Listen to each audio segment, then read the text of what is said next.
El método de variación de parámetros es un método que se utiliza para resolver ecuaciones diferenciales de orden superior. En este caso vamos a ver unos ejemplos y el método en sí. Para empezar tenemos que tener en cuenta de que este método únicamente es aplicable para ecuaciones diferenciales no homogéneas que cumplan con el siguiente formato. A sub 2 de x por la segunda derivada de y más a sub 1 de x por la primera derivada de y más a sub 0 de x por la función y tiene que ser igual a una función dependiente de x. Para empezar tenemos que ver el método. El método lo categoricé en pequeños pasos para que se pueda resolver de una manera más fácil. Lo primero que tenemos que hacer es estandarizar nuestra función. ¿Cómo logramos una estandarización de esta función? Es llevándolo a este formato, que es la segunda derivada de y más una función p de x por la primera derivada de y más una función q de x, multiplicando la función y tiene que ser igual a una función f de x. ¿Cómo logramos esto? Lo que tenemos que hacer es dividir nuestro coeficiente o nuestra función que acompaña a la segunda derivada por toda la función diferencial. De esta forma, podemos darnos cuenta de que a sub 1 de x sobre a sub 2 de x es p de x, a sub 0 de x sobre a sub 2 de x es igual a q, y g de x sobre a sub 2 de x es igual a f. Nótese que a sub 2 de x sobre a sub 2 de x es igual a 1. Ahora, lo siguiente que tenemos que hacer es comenzar a resolver nuestra ecuación diferencial. Pero para ello tenemos que resolver una ecuación homogénea relacionada. Es decir, una función que cumpla con este formato, pero que esté igualada a 0. Para eso necesitamos de una ecuación auxiliar que nos ayudará a encontrar más fácilmente nuestra solución. Una vez que obtenemos nuestras dos soluciones, ya que es una función cuadrática, tenemos que obtener nuestra solución de esa ecuación homogénea, que va a cumplir con el siguiente formato. Una constante por una función de x que llamaremos y1 más una constante 2 por otra función de x que llamaremos y sub 2. A continuación tenemos que proponer una solución particular.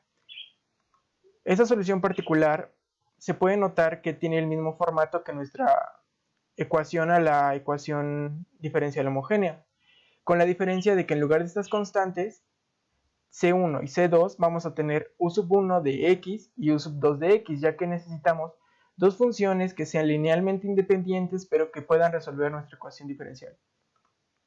Al final, lo único que necesitamos es obtener una ecuación general. Esta solución la vamos a encontrar a partir de la suma de nuestra y sub h y nuestra y sub p, es decir, nuestra solución a la ecuación homogénea más la solución particular que hayamos utilizando esta fórmula. De la siguiente manera, y, que es nuestra solución general, va a ser igual a y sub h más y sub p.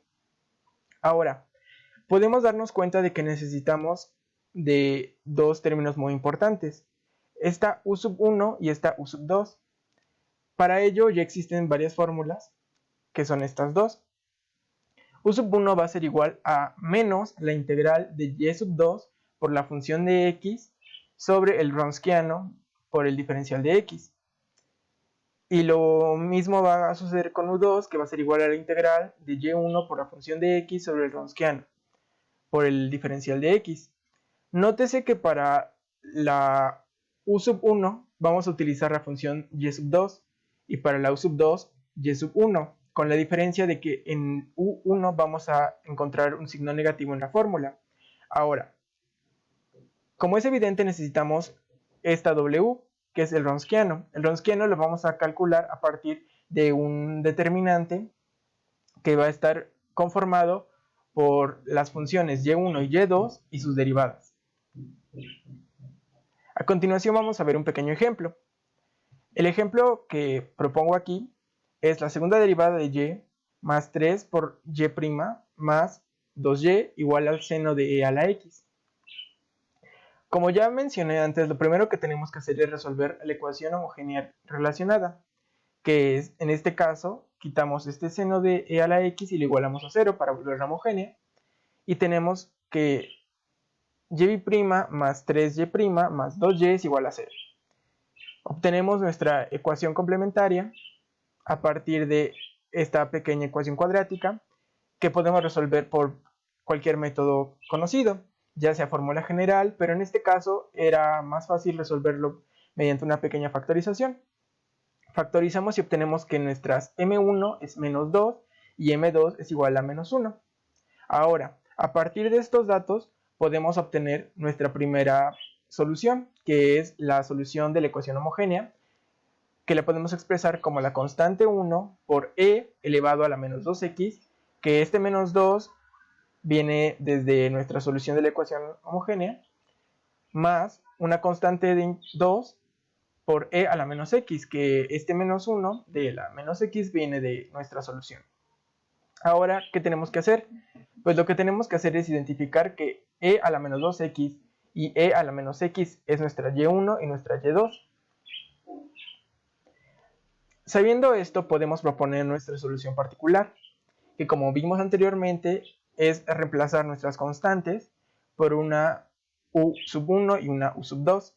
Aquí nótese que no lo puse por x simplemente por notación, ya que sabemos que estas dos son funciones que tienen que ser dependientes de x. Ahora, estas son las fórmulas que ya vimos anteriormente, y estos son los datos que tenemos. Tenemos nuestra y sub 1 y nuestra y sub 2, y como es evidente para el Wronskiano, que es algo fundamental para obtener u1 y u2, necesitamos sus derivadas. Entonces obtenemos la derivada de y1 de e a la menos 2x por regla de la cadena, obtenemos que es menos 2 por e a la menos 2x, y la derivada de y2, que es e a la menos x, la obtenemos igual por regla de la cadena y obtenemos que es menos e a la menos x. Ahora, utilizamos la fórmula del Wronskiano y calculamos lo siguiente. El Wronskiano va a ser igual a e a la menos 2x, e a la menos x en estas posiciones, y en estas dos posiciones vamos a tener sus derivadas. Esto, como sabemos, se resuelve mediante la regla de Cramer, multiplicando las diagonales principal menos la diagonal secundaria. En este caso tenemos menos e a la menos x por e a la menos 2x y obtenemos menos e a la menos 3x menos 2 por e a la menos 2x por e a la menos x. Ese menos por menos vamos a obtener un más y vamos a tener más 2 e a la menos 3x. Simplificando esto vamos a obtener que nuestro Wronskiano va a ser igual a e a la menos 3x. Ahora, regresando a las fórmulas, ya tenemos una información muy importante que es el Wronskiano. Entonces, a partir de aquí podemos empezar a sustituir la información que ya tenemos en nuestras fórmulas. Para u1 vamos a reemplazar menos la integral de y2. Y2 es e a la menos x. Lo sustituimos. F de x es seno de e a la x. Todo esto sobre el Wronskiano, que es e a la menos 3x. Simplificando esta pequeña integral, vamos a obtener e a la 2x por el seno de e a la x por el diferencial de x, y por un simple cambio de variable obtenemos que e a la x por coseno de e a la x menos seno de e a la x es igual a nuestra función u1. Nuestra función 2 es un caso similar. Sustituimos y1, que es e a la menos 2x, multiplicamos por f de x, que es el seno de e a la x, y todo esto lo dividimos sobre el Wronskiano, que es e a la menos 3x. Simplificando obtenemos una pequeña integral, que es la integral de e a la x por el seno de e a la x por el diferencial de x, que esto es una integral directa, solo un cambio de variable e a la x, y obtenemos que esto es igual a menos coseno de e a la x. Bien, ahora que tenemos esta información, lo único que nos queda es reemplazarlo en nuestra propuesta de la ecuación de la solución particular, y tenemos que yp, que es nuestra solución particular, va a ser igual a e a la x por el coseno de e a la x menos seno de e a la x, que es nuestra u1, por nuestra función y1, que es e a la menos 2x, más menos coseno de e a la x, que multiplica a e a la menos x, que como sabemos esto corresponde a u2, y este es nuestra y2. Realizando los productos, obtenemos e a la menos x coseno de e a la x, menos e a la menos 2x por el seno de e a la x, menos e a la menos x por el coseno de e a la x. nos podemos dar cuenta de que estos dos términos son, este es positivo y este es negativo, por lo tanto son reducibles y obtenemos únicamente que yp es igual a menos e por a la menos e a la menos 2x por el seno de y a la x. Recordando que ya tenemos YH calculada a partir de la solución de la ecuación homogénea, lo único que nos queda es sumar. Y obtenemos que la función va a ser igual a YH más YP. Es decir, nuestra solución general va a ser igual a la constante 1 por e a la menos 2x más constante 2 por e a la menos x menos lo que obtuvimos de YP, que es e a la menos 2x por el seno de e a la x. Y esa sería nuestra solución. Este es un ejemplo muy sencillo y bastante explícito de cómo se resuelve una ecuación diferencial por el método de variación de parámetros.